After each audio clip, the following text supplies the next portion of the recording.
I'm walking to another facet area. There's lots of little pathways that lead to other areas. I'm not sure if they're all related to a graveyard, but I'd imagine these are access points to it from the local community. Yeah, of course. Actually, there's more and more of this, but this looks like to me. Yeah, I imagine these might have been the first ones because they have their own private land area, looks like to me.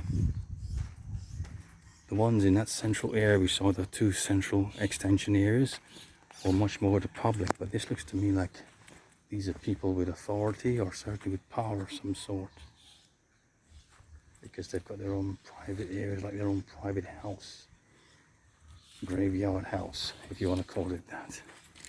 I mean, look at this one. It could be a family mausoleum or something.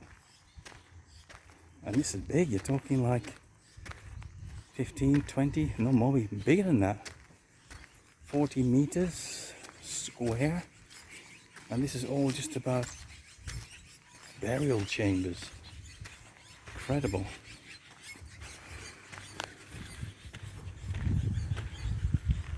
And it just goes on and on. So I'm not sure how far this goes, but it's obviously an area just for local burials and certainly individuals of stature, of power. Incredible. I think I can keep walking forever here, but I don't think I will anymore. It's just fascinating. Yeah.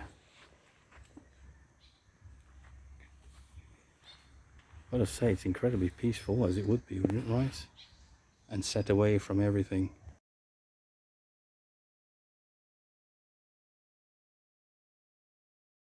This is the second part of the grave area, the graveyard.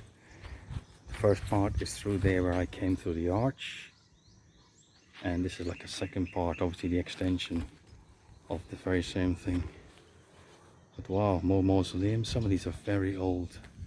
And there's people even making or servicing the area.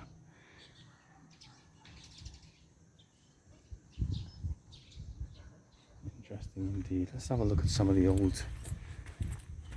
old residents. Let's see what this is all about.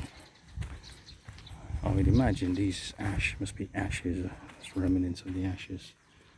You can see.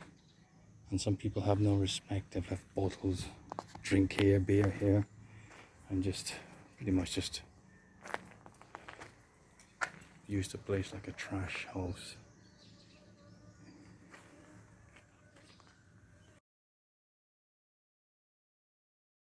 I'm actually heading into a grave area. I think this is a graveyard. So let's just see. But these are all mausoleums and tombs and shrines all the way around here. And it looks like it's been at least preserved to some level. Yes, this is very much like the one in Mobile I saw, which was even 3 or 4 times bigger than this. But it's just layer upon layer of, well, tombs, I suppose, at the end of the day. And it just goes on and on down there, and it probably even goes on behind where you can see. I'm not going to go all the way down there, but very interesting. I'd hate to think how old some of these are. And the patrons, were they specific, or were they just locals, or maybe they had a little bit more say in the town? Officials, possibly. Yeah, fabulous. This is another path that runs parallel, or I should say it intersects with the sea. So let's just walk to it, see where it takes us. But I think that's eventually where I will come out. But as you can see, layers and layers of mausoleums, burial chambers. Some maintained and others just, I suppose, maybe their dependents have gone on and they're not there to look after it. But yeah, this one's huge. So I guess at the end of the day it's about revenue and resources. If you've got resources to have it managed, then that's what you would do. don't, they would just go into rack and ruin. We're coming out into a small river area here. Wow, these guys have got a good view, right? Look at that one. It's been taken care of. Trees around them.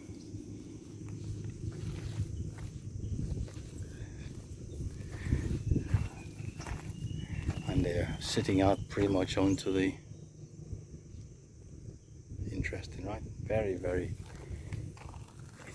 It's a bit of an awakening when you see this stuff. I mean, I wasn't even intending to find this stuff, but for some reason my walks brought me right into this, and it's a bit of an awakening, an eye-opener, and it brings a certain amount of fragility to your life when you start seeing all these people around here. But that's life, and there's death.